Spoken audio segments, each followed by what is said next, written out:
So the lunar eclipse on the 16th is taking place in your 10th house of career.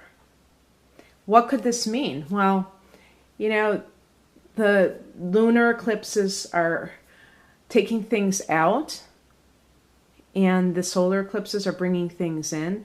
But I also believe, because it is a full moon, that you could see just like this really quick ascension in terms of career. So let's say you were doing something online. Maybe you have a video and it goes viral, or you write this book and it's been languishing, and then all of a sudden it just starts selling like hotcakes.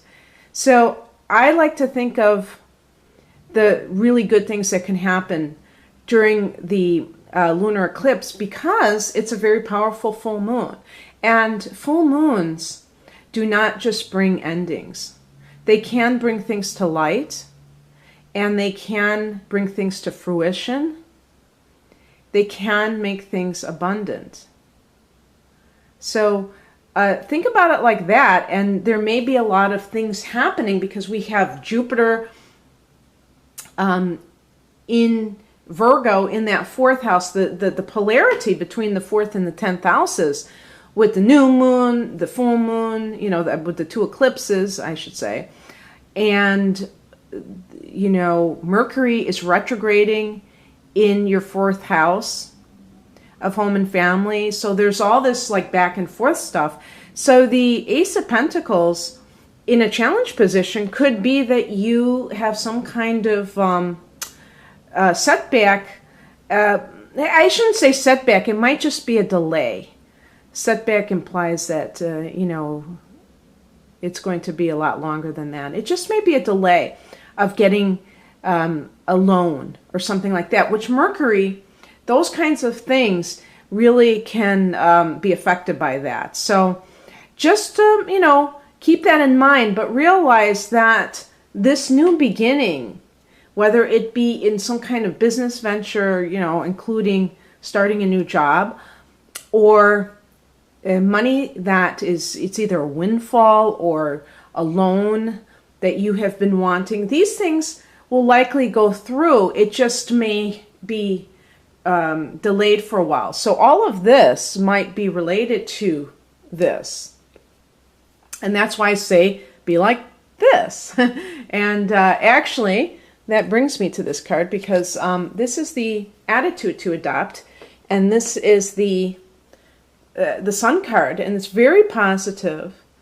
It's all about, it reminds me of the 9 of Cups in the minor arcana, of the Yes card, the thing that you've been wanting. Now, you see that they are kind of intimating about love, because the Sun rules Leo, and Leo is the ruler of the 5th house.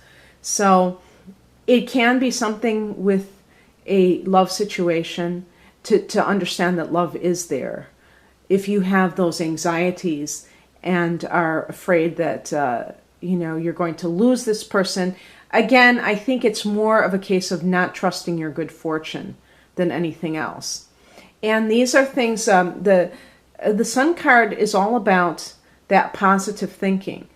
But it's not that, this is the thing that I think is important to know. It's not about just being a Pollyanna and everything is crap, but I'm going to pretend that it's okay.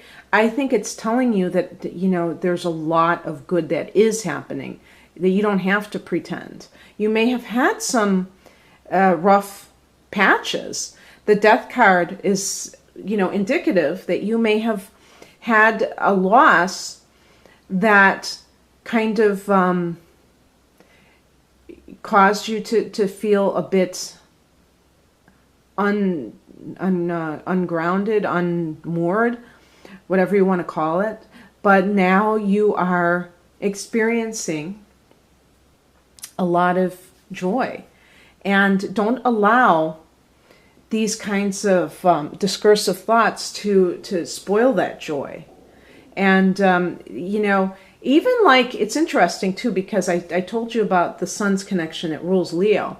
And then we get, for the advice, another card associated with Leo. So there may be a Leo person even involved. If I'm getting these two connections to it. So this might be the person that is the right person for you, if there is a Leo in your life.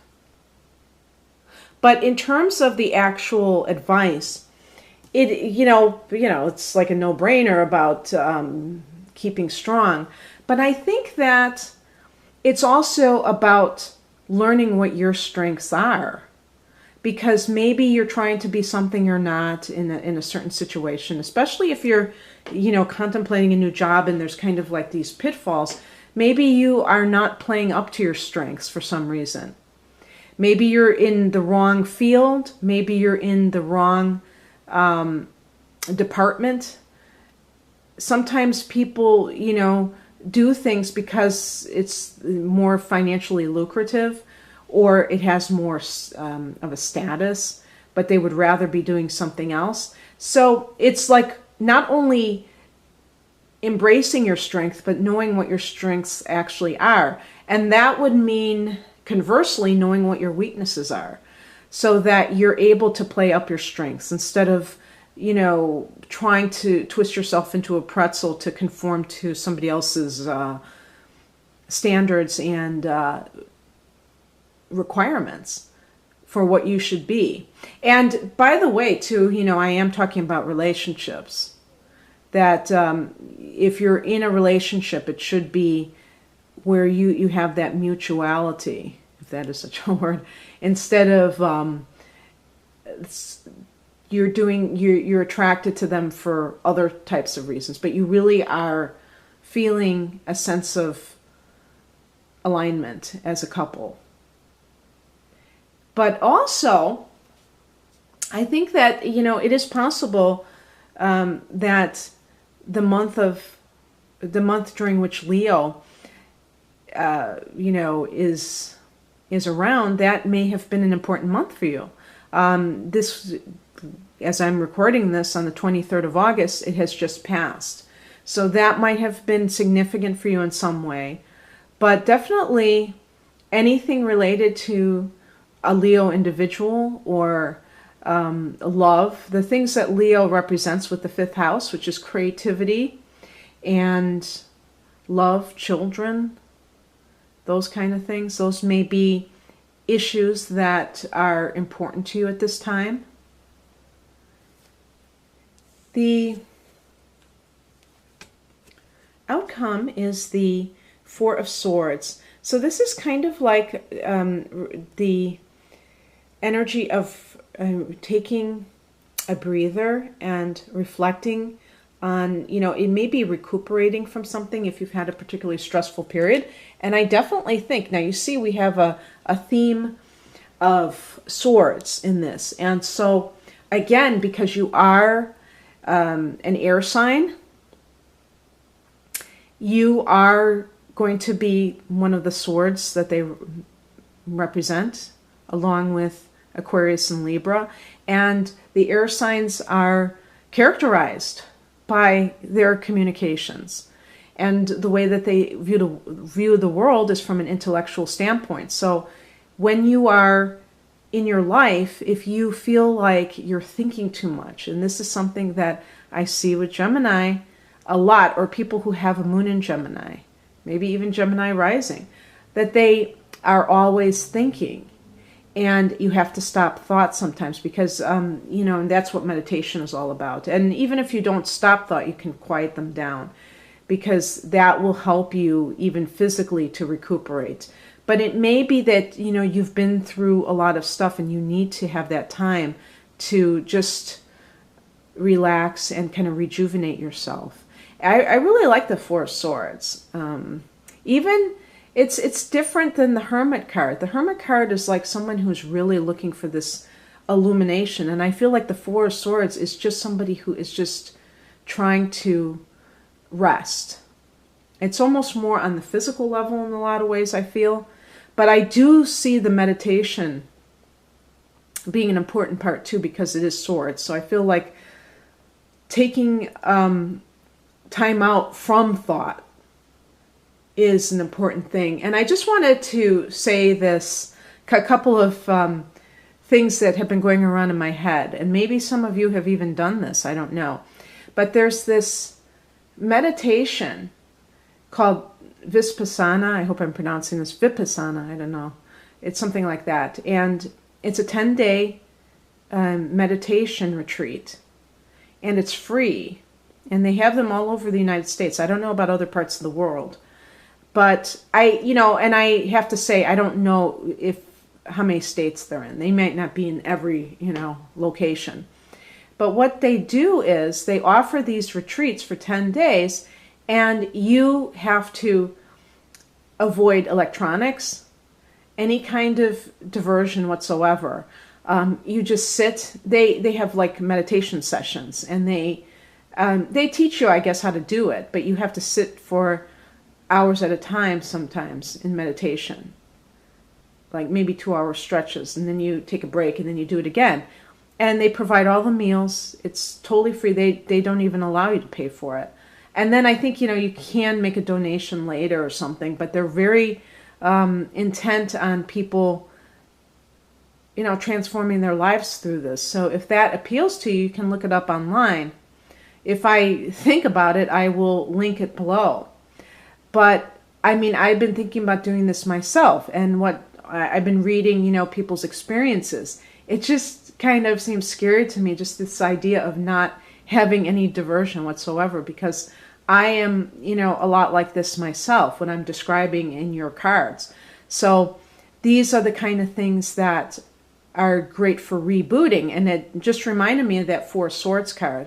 The other thing too is that if you go online for your state, or in the case of people that live in other countries, whatever province or whatever you call your particular area, they may have retreat centers, and some of them may be in very beautiful rural settings where you can go for the weekend or maybe even longer, and maybe you pay a nominal fee. Maybe it's not, but it definitely probably will not be as much as going to a hotel, and there will be like a spiritual angle to it. So these kinds of things can really help boost our spirituality and get us reset into a more contemplative existence. And I think that's really pretty cool. So what I'm going to do, Gemini, is I'm going to pick a card that relates to, and by the way, that Four Swords, that could be that another air sign is featured throughout this, and this is who the person is. So a fellow Gemini, Libra, Aquarius is the person who is still in your life. Maybe you haven't had smooth sailing with this person, but maybe you will have some sort of,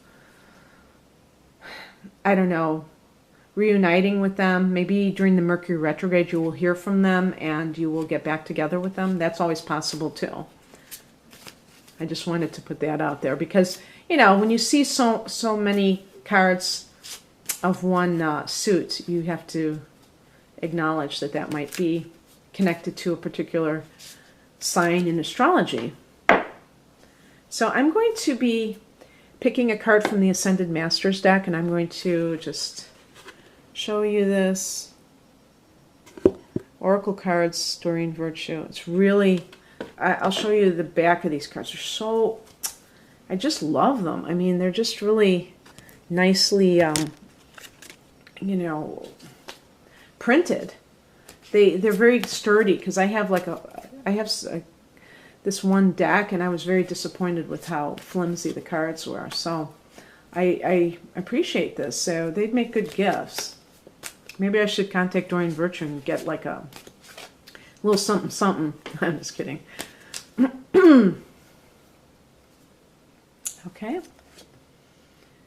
Okay, that's interesting. This may apply to some of you. Balance, career, and home life. Isis. I think Isis is the goddess of the moon. I think Isis is Diana.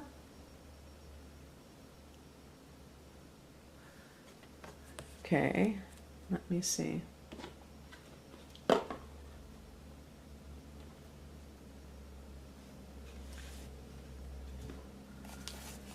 All right.